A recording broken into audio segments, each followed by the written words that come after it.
नमस्कार दोस्तों, आप सभी का इस चैनल पे स्वागत है।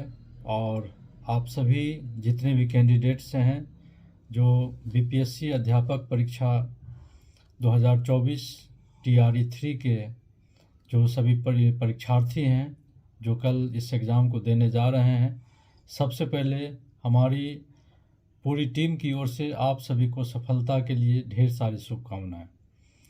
दोस्तों, कल का जो दिन है आपके लिए काफ़ी इम्पोर्टेंट डे है और ये आपके जीवन के लिए, आपके कैरियर के लिए काफ़ी महत्वपूर्ण दिन है, क्योंकि कल आपको ये एग्ज़ाम देना है और इस एग्ज़ाम को आप सभी चाहेंगे कि इसमें आप क्लियर करके इसमें सक्सेस प्राप्त करके आप सभी एक अच्छे कैरियर का शुभारंभ करें। एक सम्मानित पद शिक्षक के रूप में, बीपीएससी अध्यापक के रूप में आप सभी 1 to 5 टीचर के लिए अपने कैरियर का शुभारंभ करना चाहते हैं।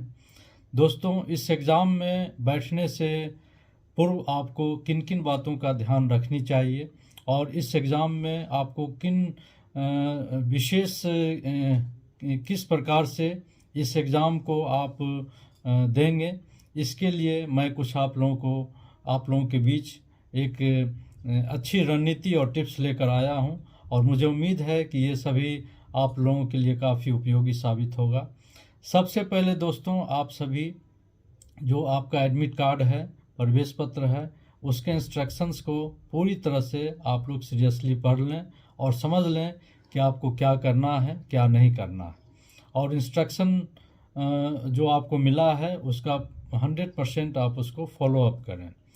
दोस्तों, आप सभी को एडमिट कार्ड में परीक्षा का स्थान और समय निर्धारित होगा, तो ये आप निश्चित कर लें कि आप समय से कम 1 घंटा पूर्व परीक्षा स्थल पे पहुंच जाएं। जो रिपोर्टिंग टाइम है वो आप कम से कम 1 घंटे पूर्व वहां पहुंच जाएं और अपना रोल नंबर देखकर यह निश्चिंत हो जाएं कि उस परीक्षा स्थल में आपका किस रूम में आपका सीट है और अपने सीट पर आप अच्छी तरीके से बैठ जाएं।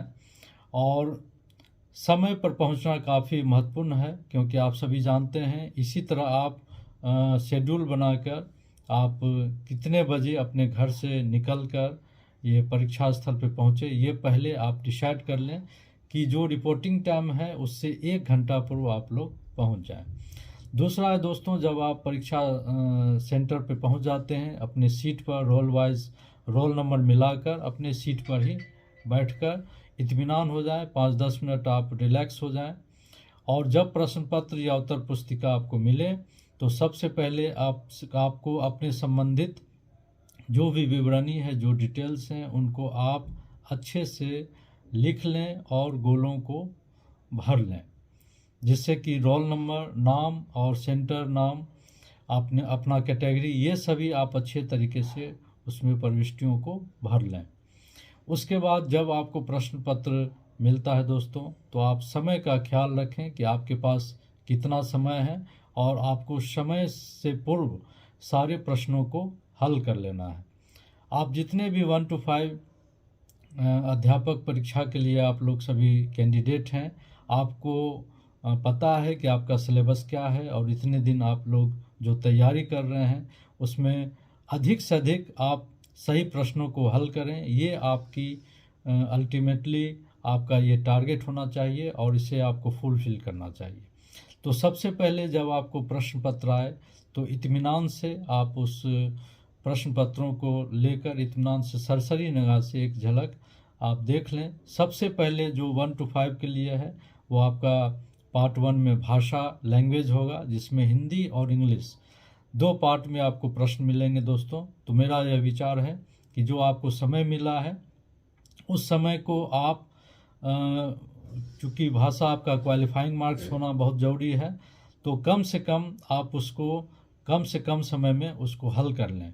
इसमें हिंदी और इंग्लिश दोनों पेपर्स को समझ लें और बहुत अपने टाइम के हिसाब से आप उसको हल करके आप मुख्य विषय जो आपका मेरिट पर यह निर्धारण होगा जिस सब्जेक्ट से, वो आपका जीके होगा, सामान्य अध्ययन का ये चैप्टर होगा, सब्जेक्ट होगा, तो उस पर आएँ और शुरू से लेके लास्ट तक जो प्रश्न आपको आसानी से बन जाते हैं आप उनको आसानी से पहले शुरू से लेके लास्ट तक प्रश्नों को पढ़ें और प्रश्न को पढ़ने में कोई भी जल्दबाजी नहीं करें, क्योंकि यदि आप प्रश्न को जल्दबाजी में पढ़ते हैं तो प्रश्न की जो अवधारणाएं हैं वो आप हो सकता है कि पूरी तरह से नहीं समझें और वो ऑप्शन आप जिसको आप सही मान रहे हैं वो आपका गलत हो जाए।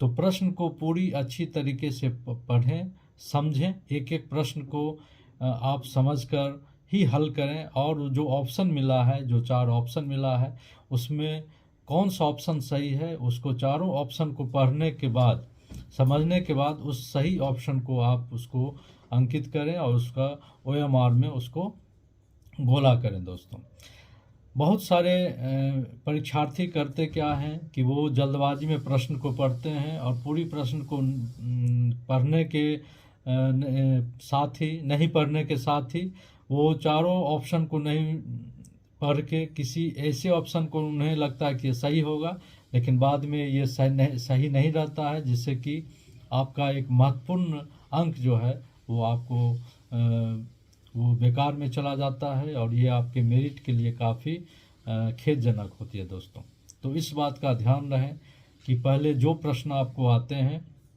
उनको इत्मीनान से आप उसको हल कर लें। उसके बाद फिर आप समय का ध्यान रखें, आप अपना टाइम मैनेजमेंट कर लें कि कितने समय में आपको किस सब्जेक्ट को हल कर लेना है। जो सब्जेक्ट आपका अच्छा है पहले उस सेक्शन को ही आप खोज कर बना लें, फिर उसके बाद जो सब्जेक्ट आप बना सकते हैं उस सब्जेक्ट को खोज कर बना लें। इससे क्या होगा कि जिस सब्जेक्ट पर आपका पकड़ है, जो आप अच्छे तरीके से अध्ययन किए हैं, वो आपका समय के अंदर आपको बन जाएगा। फिर वैसे सब्जेक्ट पर जाएं जिसमें आपको थोड़ा सा अतिरिक्त समय और ध्यान देने के बाद वो आपका हल हो जाएगा। तो इस तरह काफ़ी सीमित समय में आप बहुत सारे प्रश्नों को हल कर पाएंगे।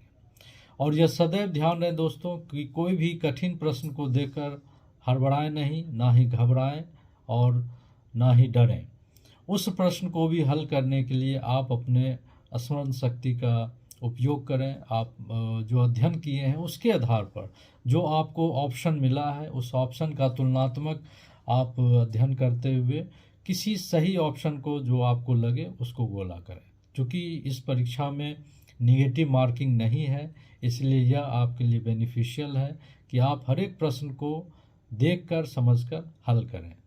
आपका टाइम मैनेजमेंट ऐसा हो कि कोई भी प्रश्न वो छूटे नहीं और आप दूसरी स्टेप में वैसे प्रश्नों को हल करें जिसमें आपको लगे कि 2 ऑप्शन में कोई एक ऑप्शन सही होगा, तो सोच विचार करके उस ऑप्शन को आप गोला करें।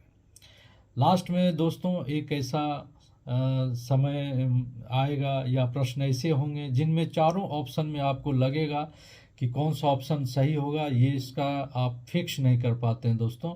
तो उसमें आप अपने अध्ययन,